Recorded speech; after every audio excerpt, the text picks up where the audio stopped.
Next thing is campfire pit safety, which when people get together for holiday weekends and things like that, there's a lot of campfires and things like that, kids running around, that kind of stuff. And campfires can be a great place to bond around and things like that, but they can also be a place of danger. So, oh, yes.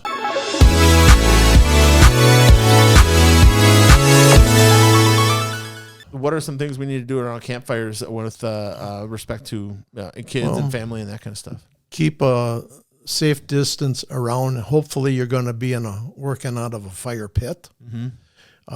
Keep a safe distance, like if you're sitting there in the evening or with chairs and that around it, keep yourself 10 feet away from there and that.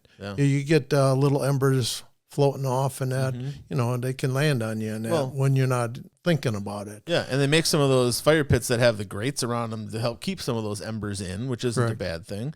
I would say probably don't have blankets around the campfire. Correct. Because you get a little ember on that. Those polyester blankets go up in no time.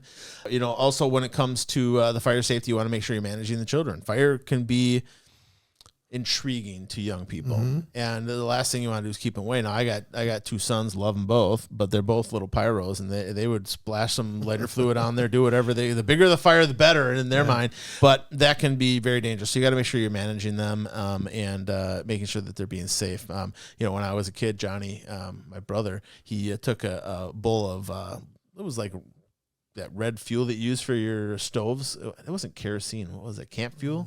Something like that. But the fire was dying.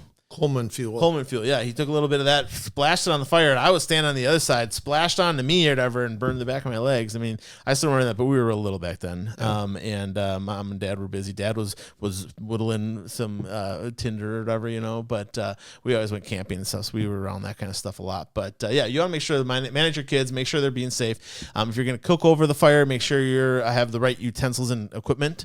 I think Kenny burned his hand grabbing a pan that was on the open fire when you guys went camping.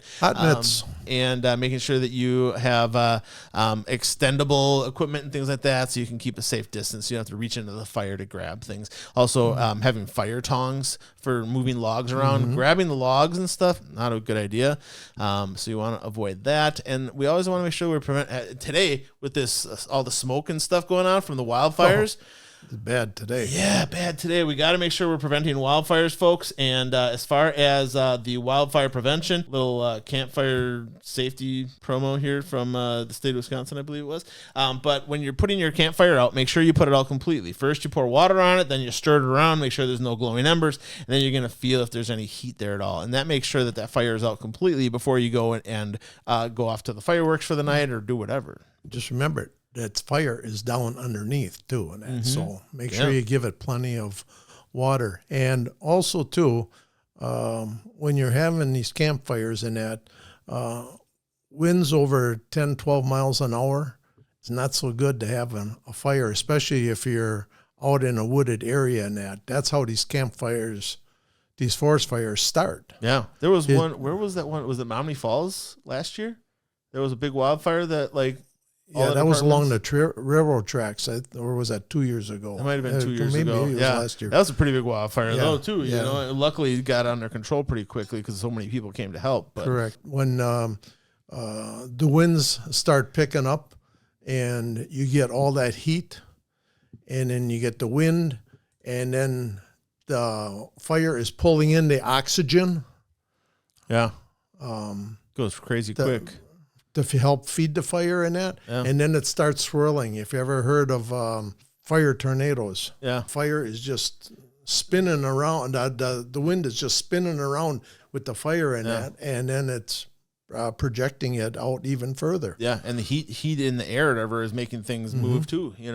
Now as far as the dry conditions, you want to avoid having campfires in dry conditions. So the old Smokey the Bear is out there on your Wisconsin roadways and stuff. Is the conditions correct for having a campfire outside? And if it says that the risk of fire is high, probably not the best time to have a campfire. Correct. Even if you get a little bit of floating stuff from your newspaper or whatever, that goes over, hits a dry piece of grass or weeds or whatever, and it's next thing you know, you got something that's getting out of control pretty quickly. Even your lawn outside. Yeah. If you got your grill going and that, and something jumps out of the grill and that, all of a sudden all your grass is on fire outside. Yeah, and it can move quickly when things are very as dry quickly as it has been up here. So be very careful.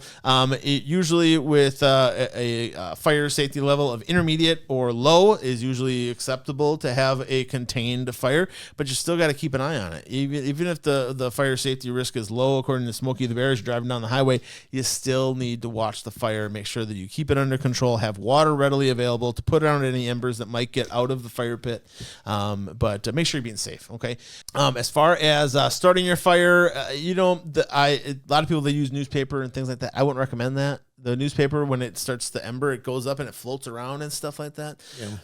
There's a lot of like fire starters that you can purchase, and that works really well. Yes. You could use lighter fluid and things like that. That can get dangerous pretty quickly. Lighter fluid isn't super flammable. It is flammable, but it's not super flammable. Yeah. Not like gasoline. Yeah, you definitely don't want to use gasoline. You don't want to use diesel fuel. Sprinkling a little lighter fluid on it, if you need to, is okay. But having a little fire starter stick or something like that is usually the best way to go.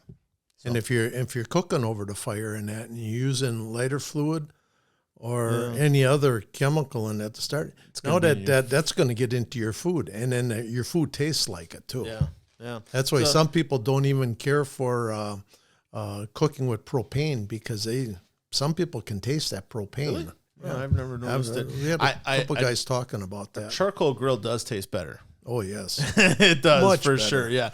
Or have you ever cooked with wood chips? We had somebody make us some steaks with a green egg one time, with the like, I don't know if it was cedar wood chips or what, the apple wood chips or something, but that was like good your stuff. pellet grills now. Maybe, I don't know. When he showed me what it was, it looked like actual like chunks of wood chips. Oh, yeah, like Kenny has out back in the mulch, or whatever. That's what it looked like. But they smelled good, and then when they burned or whatever, it gave a nice deep smoke or whatever. It was almost, it wasn't smoked, but it had some of that flavor of a smoked probably steak. Hickory, maybe. Yeah. But lots of stuff out there to make sure that you're cooking and having campfires safely and stuff like that. Hey, thanks for tuning in today, you guys. If you like this video, please give us a thumbs up. If you want to know when we put out the next one, give me a bell notification. It's a little bell on the bottom right-hand side. And subscribe. You want to know when I'm coming out with new stuff or whatever. You want to be able to check us out and be alerted to new video content coming your way. Subscribe button's really the way to go. Thanks again for tuning in, you guys. Remember, the better you take care of your house, better it's going to take care of you. Have a good one.